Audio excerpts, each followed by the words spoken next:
Welcome to PBR TV. For the PlayStation Battle Revolution project, there have been a few changes made to the roster to flesh out the viable games being represented. Some of you may have noticed by now this has been going on since the beginning for the select portraits of the characters simply so they are better looking. In today's case, it's different than that. Let's delve into that. One out of the two changes is pretty small but significant in terms of attention to detail. This change coming from Nier, a character on page 3. Rather than the version of him for the Western release where Nier is an old man, his character select and default is his young version from Nier Replicant. The older Nier is still playable, and can be found upon selection. This has a lot to do with how the roster works for characters with other versions. That's a topic for another video, but one example would be Sora from Kingdom Hearts. His default is Kingdom Hearts 2, while his other versions consist of 1 and 3. There are lots of characters with sub-selections, such as Crash Bandicoot, Spyro, Dante, and much more.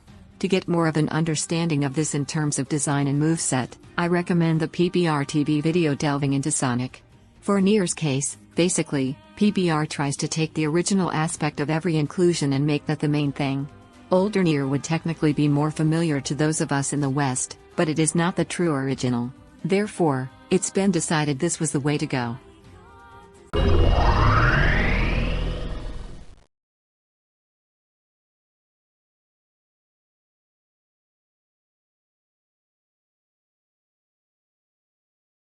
The second and last change is more significant, and deals with William B.J. Blazkowicz from Wolfenstein. On this day, it's being declared William B.J. Blazkowicz is officially being removed from the PlayStation Battle Revolution, and will be the first and only character to be.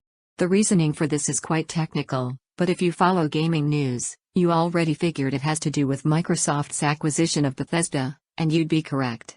It doesn't just stop there however.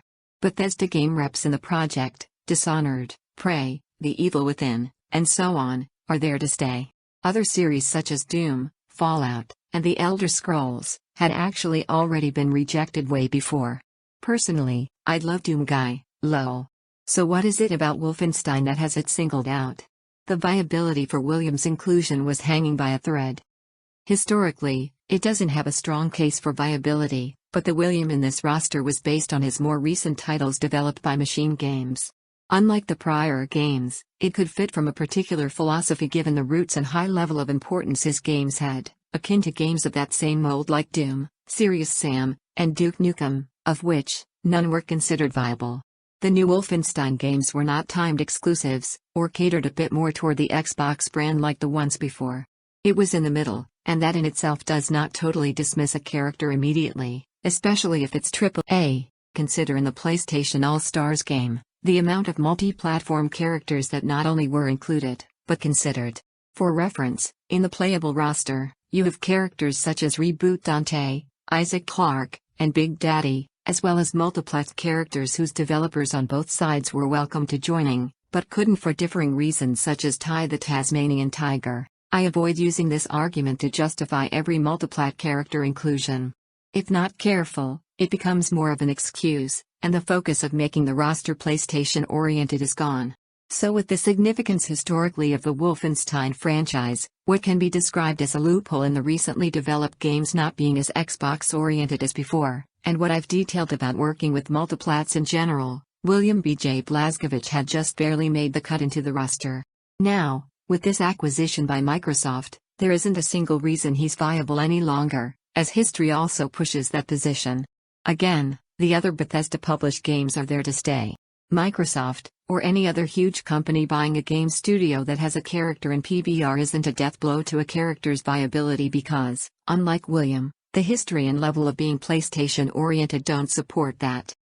Access to the world.